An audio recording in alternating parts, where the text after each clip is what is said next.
on RTI media. నమస్కారం, వార్తలకు స్వాగతం. ముందుగా ముఖ్యాంశాలు.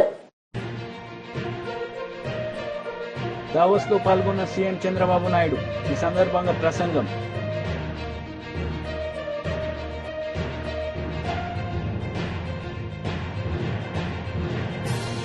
మాజీ మంత్రి జగదీష్ రెడ్డి మీడియా సమావేశం.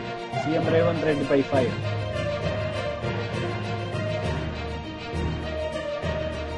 దావోస్ లో సీఎం చంద్రబాబు నాయుడు పాల్గొన్నారు. ఈ సందర్భంగా ఆయన ప్రసంగించారు. అవునా కాదా? That is the vision I have given. దానికి నేను మీ ఫైల్స్ మోసకపోయాను. మీరు గుర్తుపెట్టుకోవాలి. అంటే ఒక్కొక్క ఇంజనీరింగ్ కాలేజ్ ఫైల్ తీసుకొని, ఒక మెడికల్ కాలేజ్ ఫైల్ తీసుకొని, నాకేం అవసరం లేదు ఢిల్లీలో. వాళ్ళ దగ్గరికి పోయి వాళ్ళకు భోజనం పెట్టి డిన్నర్లు ఇచ్చి అడుక్కొని మీరు మాకు ఇవ్వండి ఇవి అని చెప్పాను. ఎందుకంటే ఫ్యూచర్ చూశాను కాబట్టి ఆ రోజు మీకు చేశాను అవన్నీ. రెండోది, మీరు చూస్తే ముఖ్యమంత్రులు అంటే పెత్తందారులుగా ఉంటాం. నేను బిల్ గేట్స్ని కలవాలా. నేను ఫోన్ చేసి అడిగాను అంబాసిడర్ని, minister I want to meet him అని. ఆయన ఎవరిని కలవడం లేదండి, మిమ్మల్ని కూడా కలవడు, రాజకీయ నాయకులతో నాకేం పని లేదంటున్నాడు అన్నారు. లేదు, నాకు పని ఉంది ఆయనతో, ఒక 10 నిమిషాలు ఇమ్మనండి అన్న. సరే, అవసరమైతే మీరు రండి, కాక్టైల్ పార్టీ ఉంది, అందులో జాయిన్ కామన్నారు. నేను వచ్చి కాక్టైల్ పార్టీకి వచ్చి నెక్స్ట్ డే పేపర్లో హెడ్లైన్స్ వేసి ఈయన కూడా పార్టీలో చేరిపోయాడని. కరెక్ట్ కాదండి, ఓన్లీ 5-10 మినిట్స్ కావాలని చెప్పి అడిగాను, ఇచ్చాడు. దానికి 3 రోజులు ప్రిపేర్ అయ్యాను. ప్రిపేర్ అయ్యి విజన్ డాక్యుమెంట్ విజన్ చేసి ఒకటే మాట చెప్పాను నేను ఆయనకి. నా దగ్గర కూర్చున్నాడు ఇదే మరిగా. 5 మినిట్స్ అన్నారు. నేను స్టార్ట్ చేస్తే ఆయన ఇంకేమీ అబ్జెక్షన్ చేయలేదు. 45 మినిట్స్ వీ స్పెంట్. అప్పుడు నేను విజన్ ఇచ్చాను. What is India, what is the strength of India in technology అని. ఈ ఎంటైర్ అగ్రీడ్ విత్ మీ. నేనేం చేయాలి మీకు అన్నాడు. మీరు ఏమీ చేయక్కర్లేదు, మీ మైక్రోసాఫ్ట్ కంపెనీ హైదరాబాద్లో పెట్టమని అడిగా ఆ రోజు. అప్పుడు ఎవరు అడగరు, ఓన్లీ సియాటల్లో ఉంది. ఎందుకంటే మైక్రోసాఫ్ట్ వస్తే ప్రపంచం అంతా అనుకుంటారు హైదరాబాద్లో ఏమి లేకపోతే వచ్చాడు మైక్రోసాఫ్ట్ పెట్టాడని చెప్పి. అన్ని కంపెనీలు వస్తాయి. ఫ్లాగ్షిప్ కంపెనీ అని చెప్పి ప్రయత్నం చేశాను, జయప్రదమయ్యాను. ఈరోజు గర్వంగా చెప్తున్నా, ఆ మైక్రోసాఫ్ట్ హైదరాబాద్కు వచ్చింది కాబట్టి తెలుగు బిడ్డ నాదెళ్ల సత్య సీఈఓగా తయారయ్యాడు ఆ కంపెనీకి. That is the elevation, that is the spirit. ఇది ఒక్కొక్కరికి కోరికలు పుడతా ఉంటాయి. నేను ఇంజనీరింగ్ కాలేజీలు కడితే ఎవ్రీ రెవెన్యూ డివిజన్లో ఆ engineering college building biggest building. అది చూసి నేను కూడా ఈ కాలేజీలో చదువుకోవాలని చదువుకున్న వాడు మీలో కూడా చాలా మంది ఉంటారు. అలాంటి స్ఫూర్తిదాయకమైన కాలేజీలు మనం కట్టాం, అన్ని లాభాలు వచ్చాయి. ఇప్పుడు నేను మిమ్మల్ని కోరేది ఏంటంటే, ఇక్కడి నుంచి నెక్స్ట్ స్టెప్కు మనం వెళ్దాం. ఇప్పుడే లోకేష్ గారు చెప్పినట్టు overseas man power company Andhra Pradesh, Shweta శర్మని ఒక అమ్మాయిని తీసుకొచ్చి సీఈఓగా పెట్టారు. స్ట్రెంగ్తన్ చేస్తాం. ఎన్ఆర్టీ రవి కూడా ఇక్కడే ఉన్నాడు. ఒక్కొక్క దేశంలో ఒక ఎన్ఆర్టీ మొత్తం కూడా మీరు మొబిలైజ్ చేసి లీడర్స్గా ఉన్నారు. తెలుగుదేశం పార్టీ ఎన్ఆర్ఐ వాళ్ళు ఎన్ఆర్ఐలో ఉంటారు.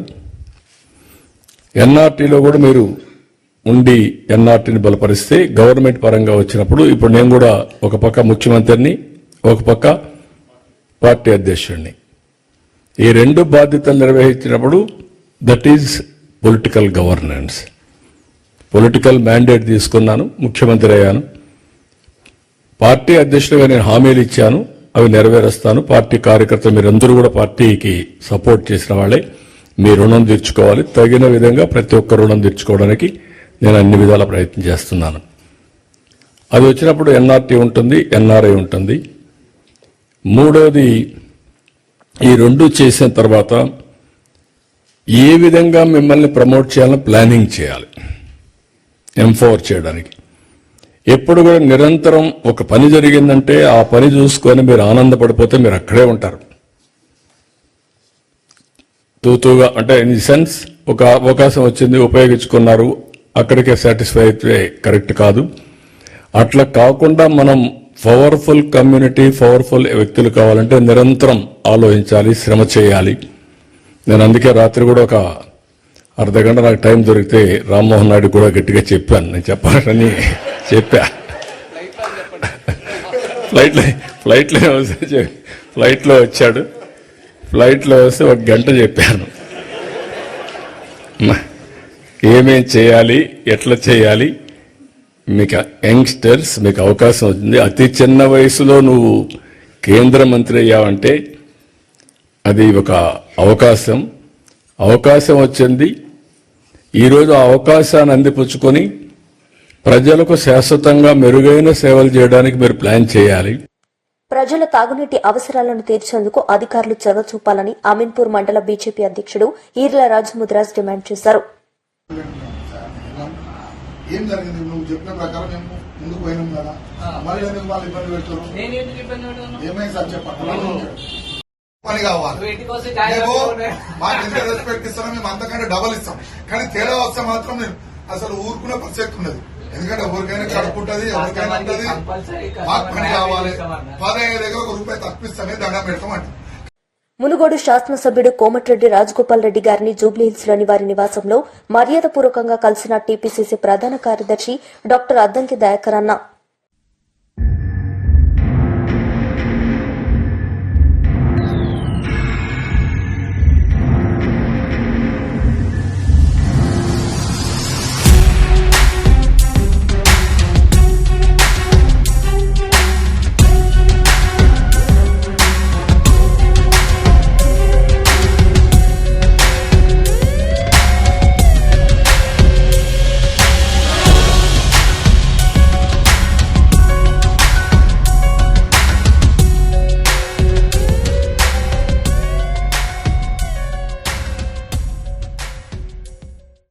దావస్ లో మంత్రి లోకేష్ పాల్గొన్నారు. ఈ సందర్భంగా ఆయన ప్రసంగించారు.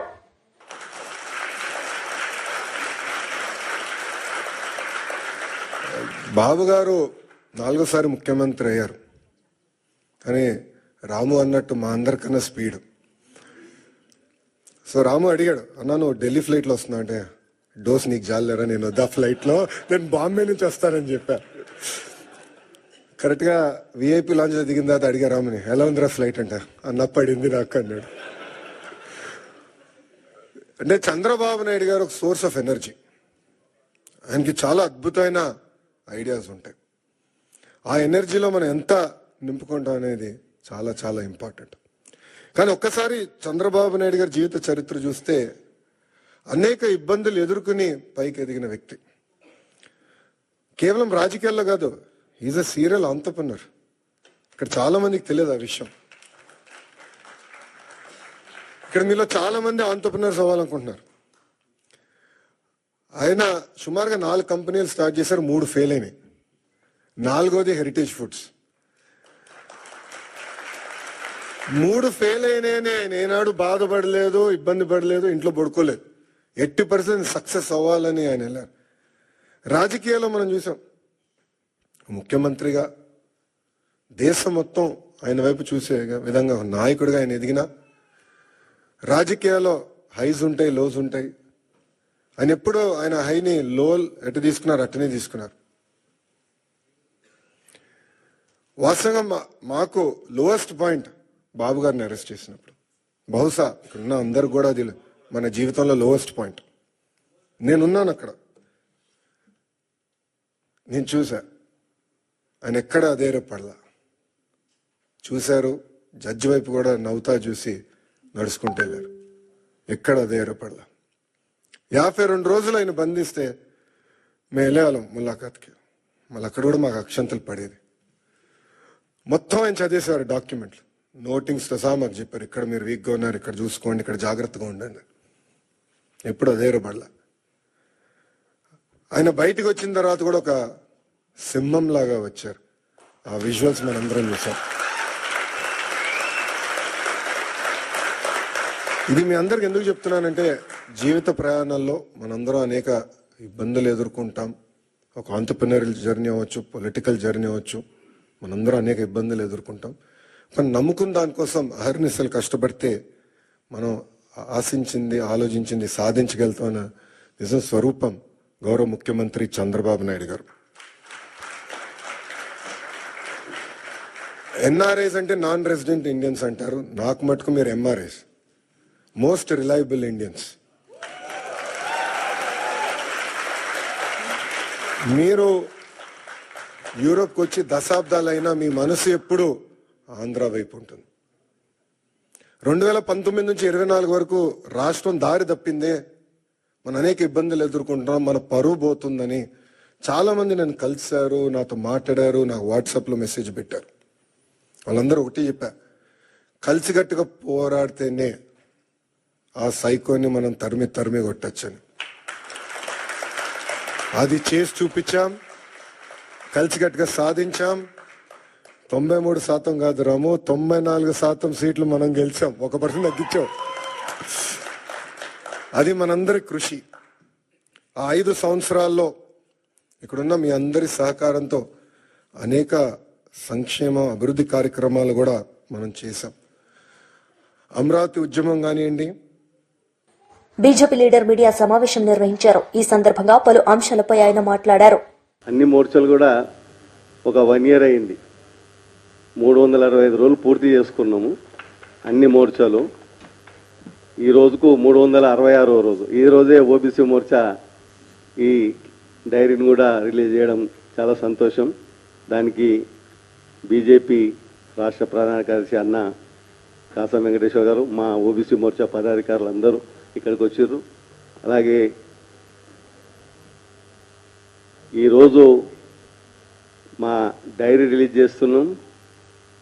ఈ నెల తర్వాత, ఫిబ్రవరి తర్వాత రాష్ట్రంలో బీసీలను హామీలిచ్చి ఈ ప్రభుత్వం ఏ విధంగా మోసం చేసిందో, ఈ 365 రోజులు డైరీ ఎట్లుంటుందో మా కార్యక్రమం అట్లా ముందు తీసుకుపోవాలని నిర్ణయం చేసుకొని ఈ ఫిబ్రవరి 1 తర్వాత మా ఓబీసీ కార్యక్రమాలు కూడా ప్రజల సమస్యల మీద, రేషన్ కార్డుల మీద, ఈ గురుకులాల మీద, అనేక విషయాలు, ఫీజు రింబర్స్ మీద మేము గురుకులాలను సందర్శిస్తే కలెక్టర్ దగ్గర ఆర్డర్ తెప్పించి గురుకులాలలో బయట వాళ్ళు ఎవరు రావద్దని కూడా పెట్టారు. చాలా సమస్యలు ఉన్నాయి. ఈరోజు ఓన్లీ ఇది డైరీ ఆవిష్కరణ సంబంధించిన విషయం కాబట్టి ఇక్కడ వచ్చిన పెద్దలందరికీ, ముందు కూర్చున్న చాలామంది బీసీ నాయకులు కూడా ఇక్కడ ఉన్న వాళ్ళందరికీ నమస్కారం చేస్తూ ఇప్పుడు అన్న కాసమన్న చేతుల మీదుగా ఈ డైరీని మాజీ మంత్రి జగదీష్ రెడ్డి మీడియా సమావేశం నిర్వహించారు. ఈ సందర్భంగా ఆయన మాట్లాడారు. అమ్మిచ్చినాం, రైతు నష్టపోకుండా చూసినాం. కానీ సంవత్సర కాలంలో ఇప్పటికి 2 సార్లు రైతాంగం 1800, 1600, 1700 కూడా అమ్ముకోవాల్సిన దుస్థితి నువ్వు కల్పించినావు. మిల్లర్లతో కుమ్మక్కై దాదాపు వాళ్ళకాడ 300-400 కోట్ల రూపాయలు దొబ్బి మిల్లర్ల దగ్గర రైతులను దళారీలకు వదిలేసి రైతులను నాశనం చేసింది నువ్వు. ఇవాళ చర్చ చేసుకుంటున్నారు మొత్తం జిల్లా రైతాంగం అందరూ కూడా, ప్రతి ఒక్కరు చర్చ చేసుకుంటున్నారు. ఆ రోజు ఏముండే, ఈ రోజు ఏముండే, ఎట్లా ఉండే అనేది సిగ్గుండాల మాట్లాడడానికి. నిజమే, ఎందుకు లాగదడుస్తుంది నీకు ఇవాళ కేటీఆర్ వస్తాడు అంటే? మొన్నటి కనుక మా మిత్రులు ఇతరులు చెప్తుంటే విన్నా నేను చాలా సందర్భాల్లో, నువ్వేదో తాగి లాగు జరుపుకుంటామని. కానీ ఇప్పుడు కేటీఆర్ వస్తుండే లాగు జరుపుకుంటున్నావు. బీఆర్ఎస్ జెండాను చూస్తే లాగు జరుపుకుంటున్నావు. ఎందుకు? నీకు చేతనైతే దమ్ముంటే జిల్లా యంత్రాంగాన్ని చెప్పించి పర్మిషన్ ఇప్పి, నీ వల్లనే, నీ ఒత్తిడి వల్లనే అనుమతి రద్దయిందనే సంగతి నాకు తెలుసు. కానీ ఎక్కువ రోజులు ఆపలేవు. ఇంకోటి ఏంది, వాళ్ళు రాసిన కారణం ట్రాఫిక్ ఇబ్బంది అయిద్దట. నల్గొండ క్లాక్ టవర్ సెంటర్లో తెలంగాణ ఉద్యమం ప్రారంభమైన ముందు నుంచి, ఇంకా అంతకంటే ముందు నీ కాంగ్రెస్ పార్టీ పెట్టినా, కమ్యూనిస్ట్ పార్టీలు పెట్టినా, తెలుగుదేశం పెట్టినా, బీజేపీ పెట్టినా, ఇంకా ఏ ఇతర ప్రజా సంఘాలు చేసినా అక్కడే కదా అందరం కార్యక్రమాలు చేసింది. రాజకీయ కార్యక్రమాలు, జేఏసీ కార్యక్రమాలు సంవత్సరాల తరబడి. ఇంకా ఆ రోజు కంటే ఇప్పుడు వెడల్పు ఎక్కువైంది. ఇప్పుడు పార్కింగ్ ప్లేస్ కూడా ఎక్కువ వచ్చింది. దేనికి భయపడుతున్నావు? ఎందుకు తప్పుడు రాతలు రాయించి వంకర రాతలు రాయించినావు? అయినా ఇంకో మాట కూడా అడుగుతున్నా నేను, ముఖ్యమంత్రి, డిప్యూటీ సీఎం, ఇతర మంత్రులు ఇక్కడ హైదరాబాద్ నడిబొడ్డులో ఈడీ ఆఫీస్ ముందర ధర్నా చేయడానికి అనుమతి వస్తుందట, ట్రాఫిక్ ఇబ్బంది లేదట. రాజ్భవన్ దగ్గరికి కిలోమీటర్ కొద్దీ పాదయాత్ర చేసుకుంటూ ఇంతమంది హంగామాతోని సెక్యూరిటీతో పోయి చేస్తే ఇబ్బంది కాలేదట ప్రజలకి ధర్నాలు చేస్తే. కేవలం నల్గొండ క్లాక్ టవర్ సెంటర్లో బీఆర్ఎస్ పార్టీ రైతుల తరఫున కేటీఆర్ గారి ఆధ్వర్యంలో ధర్నా నిర్వహిస్తే దానికే ట్రాఫిక్ ఇబ్బంది అయిందట. హైవే మీద వచ్చిపోయే వాహనాలకు ఇబ్బంది అయిందట. R&B centre Nalgonda clock tower చౌరస్తాలో ట్రాఫిక్ ఇబ్బంది అవుతారు. ఇది కారణాలు. నవ్వుకుంటున్నారు ప్రజలు నిన్ను చూసి, ఏ రకంగా భయపడుతున్నావు నువ్వు. ఇక జిల్లా అభివృద్ధి గురించి మాట్లాడుతున్నావు, నా గురించి మాట్లాడుతున్నావు. దమ్ముందా? నిలబడతావా చర్చకు? నాతో కూడా అక్కర్లేదు. వాస్తవానికి నల్గొండలో నిన్ను ఓడగొట్టిన ఎమ్మెల్యే మా భూపాల్ చాలు, లేదా నల్గొండ జిల్లాలో 12 నియోజకవర్గాల్లో ఎక్కడైనా సరే మా గత శాసనసభ్యులు చర్చ చేయడానికి సిద్ధంగా ఉన్నారు. 40-50 ఏండ్లుగా జిల్లాను మీకు అప్పచెప్తే మీ దౌర్భాగ్య పరిపాలనలో అద్భుతంగా వ్యవసాయంలో వెలసిల్లిన నల్గొండ జిల్లా, నాగరికతలో ముందున్న నల్గొండ జిల్లా మీ అనాగరిక చర్యల వల్ల. మాజీ మంత్రి బొత్స సత్యనారాయణ మీడియా సమావేశం నిర్వహించారు. ఈ సందర్భంగా ఆయన మాట్లాడారు. బహుశా అది అనుకోవడం డిసెంబర్లో 2020 జరిగి ఉంటుంది అనుకుంటా. రామతీర్థాల్లో దేవాలయంలో కొండ పేరున్న రాముడి విగ్రహానికి వచ్చి ఆ రోజు కొంతమంది దొండలు, అన్నోన్ పర్సన్స్ తల ఛేదించడానికి అది తీసుకొచ్చి ఆ చెరువులో పక్కనున్న ఆ చెరువులోనూ నృత్తులను అక్కడ పడివేసి అది సంఘటన. దాని మీద పెద్ద ఎత్తున నిరసనలు వచ్చాయి. ప్రజా సంఘాలు కానీ, ఆధ్యాత్మిక సంఘాలు కానీ, హిందూ తత్వాలు కానీ, పెద్ద పెద్ద మత సంబంధించిన వారు కానీ, పెద్దలందరూ కూడా, సాక్షాత్ అన్ని పార్టీలు, రాజకీయ పార్టీలు అందరూ కూడా దాని మీద స్పందించారు. మేము కూడా దాన్ని పూర్వపరాలు తీసుకుంటూ దాని మీద తక్షణమే ఎవరైతే చేశారో వాళ్ళని చర్య తీసుకోవాలని చెప్పి మేము కూడా డిమాండ్ చేస్తాం. తదుపరి అప్పుడున్న పోలీస్ అధికారులతో ఒక కమిటీని కూడా, ఒక ఎంక్వైరీకి ఒక కమిటీ కూడా, ఒక 3 అధికారులతో కమిటీని కూడా వేయడం కూడా జరిగింది. వాళ్ళు కూడా పర్యవేక్షించారు. ఫైనల్గా ఏం తేల్చారంటే, ఒక వ్యక్తిని మీద ఈ అభియోగాన్ని ఆపాదించి ఆ వ్యక్తిని చేటు కింద పెట్టి మిగతా వాళ్ళని ఇన్వెస్టిగేషన్ చేస్తున్నాము ఇంకా అని చెప్పి ఆ వ్యక్తిని ఇంట్రాగేట్ చేసి ఛార్జ్షీట్ పెట్టడం జరిగింది. ఛార్జ్షీట్ పెట్టారో లేదు ఇంకా ఐ డోంట్ నో, ఇంకా నాకు ఐడియా కరెక్ట్గా నాకు ఐడియా లేదు. జరిగింది. సంఘటన జరిగి ఎన్నాళ్ళు అయింది? ఇప్పటికి దగ్గర 3 సంవత్సరాలు, 2.5 సంవత్సరాల పైన అయింది. మొన్నటి రోజున ఆ కేసులో ఉన్న ఎవరైతే ఏటుగా ఉన్న వ్యక్తికి సాక్షాత్తు ఆ దేవస్థానం ఎవరైతే వంశపారంపర్య మరి చైర్మన్గా ఉంటున్న అశోక్ గబ్సార్ చేతి మీదుగా స్థానిక ప్రజాప్రతినిధులు అందరూ కలిపి 5 లక్షల రూపాయలని ఎవరైతే ముద్దాయిగా ఉన్న వ్యక్తి ఉన్నారో అతనికి ఇవ్వడం జరిగింది. ఆ డబ్బు కూడా ఎవరిది? పార్టీది కాదు, ముఖ్యమంత్రి సహాయ నిధి నుంచి. అయితే మీరెందుకు ఇప్పుడు మీరు మాట్లాడుతున్నారంటే, నేను అడుగుతుంది ఒకే ఒక్క ప్రశ్న సూటిగా ఈ ప్రభుత్వాన్ని. బీఆర్ఎస్ లీడర్ మీడియా సమావేశం నిర్వహించారు. ఈ సందర్భంగా ఆయన మాట్లాడారు. ఏదైతే రైతులకు హామీ ఇచ్చినాడో రుణమాఫీ చేస్తామని చెప్పిండు. రైతు భరోసా ఎట్లాంటి ఆంక్ష లేకుండా 15,000 రూపాయలు ఇస్తాని, అదేవిధంగా రైతులకు సంబంధించినటువంటి అనేక హామీలు ఇచ్చినటువంటి రేవంత్ రెడ్డి ఇవాళ ఆ హామీలు ఎందుకు నెరవేరుస్తలేవు అని అడగడానికి సంవత్సర కాలం ఎదురు చూసి ఇవాళ ప్రజల ముందుకు, రైతాంగం ముందుకు, రైతాంగాన్ని అప్రమత్తం చేయడానికి వెళ్తున్నటువంటి సందర్భంలో ఇవాళ భయపడుతున్నటువంటి ఈ కాంగ్రెస్ ప్రభుత్వము, భయపడుతున్నటువంటి రేవంత్ రెడ్డి ప్రభుత్వము, కేటీఆర్ గారు బయటికి వెళ్తుండంటేనే ఇవాళ వణుకు పుడుతున్నది. కేటీఆర్ గారు ప్రజలకు మీరిచ్చినటువంటి హామీలని గుర్తు చేస్తుండంటేనే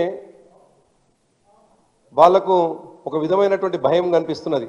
అటువంటి సందర్భంలో మొన్నటికి మొన్న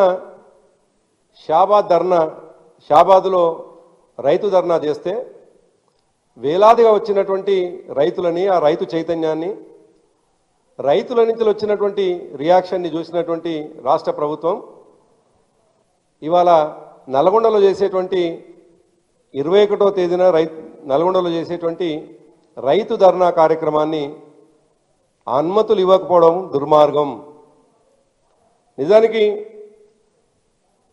ఎప్పుడు మేము దీక్షలు చేద్దామన్నా, ఎప్పుడు ధర్నాలు చేద్దామన్నా కోర్టులను ఆశ్రయించే పరిస్థితి. గతంలో మహబూబాబాద్లో ధర్నా చేస్తామంటే కూడా ఆంక్షలతో కూడినటువంటి ఆనాడు వాళ్ళు ప్రభుత్వమేమో అనుమతులు నిరాకరిస్తే చివరికి కోర్టుకు వెళ్ళి అనుమతులు తీసుకొచ్చేటువంటి పరిస్థితి. చివరికి వాళ్ళ నల్గొండ రైతు ధర్నా కూడా, నల్గొండలో నిర్వహించాల్సినటువంటి రైతు ధర్నా కూడా ప్రభుత్వం అనుమతి నిరాకరిస్తే వాళ్ళ కోర్టుకు వెళ్ళాం. మాకు కోర్టులపైన నమ్మకం ఉన్నది, చట్టాలపైన నమ్మకం ఉన్నది. రాజ్యాంగానికి లోబడి మాత్రమే దాదాపు 14 సంవత్సరాలు ఉద్యమంలో పాల్గొన్నాం కాబట్టి రాజ్యాంగానికి లోబడి చట్ట పరిధిలో తప్పకుండా ధర్నాలు నిర్వహిస్తాం. కాబట్టి కోర్టుకు వెళ్ళాం. మేము ఆశిస్తా ఉన్నాం తప్పకుండా కోర్టు మేము ప్రజాస్వామ్య పద్ధతిలో చేసేటువంటి ధర్నాకు అనుమతిస్తుందనేటువంటి నమ్మకంతో ఉన్నాం.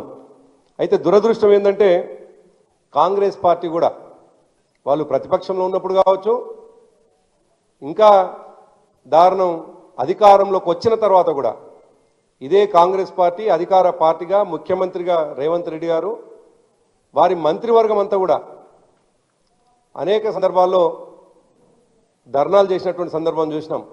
2014 కంటే ముందు ధర్నాలు చేసినారు, 2014 తర్వాత కూడా ధర్నాలు చేసినారు.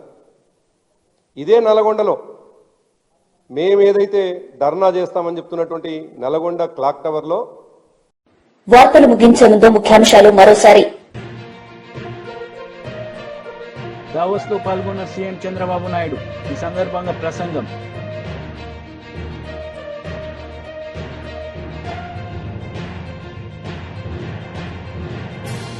మాజీ మంత్రి జగదీష్ రెడ్డి మీడియా సమావేశం. సీఎం రేవంత్ రెడ్డిపై ఫైర్.